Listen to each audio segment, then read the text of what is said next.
There are a couple of myths around differentiation, and we need to put these to bed really before we can get a sound understanding of what it means in practical terms. The first myth is that it involves creating lots and lots of extra resources. Now, you can create extra resources for effective differentiation, but you don't have to. In fact, you could have a brilliantly differentiated lesson that didn't include any extra resources at all. It might only need you, the teacher, and maybe a PowerPoint slide as well. Because a lot of differentiation is about the interactions that you have with students, the way in which you personalise those interactions, the way in which you use questioning, feedback, scaffolding, modelling, explaining, the way in which you talk to students.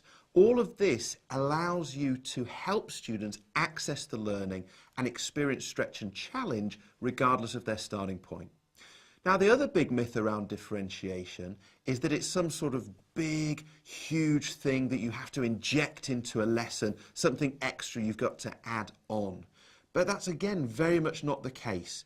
A really effectively differentiated lesson includes lots of practical elements that you would see all the time when you're teaching, but you might not have conceived of them as being differentiation in the past.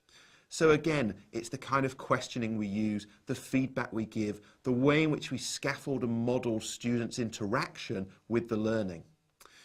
So in summary, differentiation is all the practical strategies, activities and techniques we use to help learners access the learning regardless of their starting point.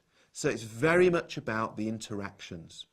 You might also like to consider that teaching ultimately comes down to three separate things: the planning, the teaching and the marking. So if we're differentiating each one of those, thinking about the kind of interaction students are going to have with the learning, how we're going to modify and mediate those interactions, then we're going to have something that's really personalised, that really helps all learners to access the learning and experience a high level of challenge. What we can think about with differentiation is the role that you, the teacher, have in the classroom, interacting with students, managing those interactions, setting up opportunities for learners to engage with the content, but to do so at different levels and to different degrees.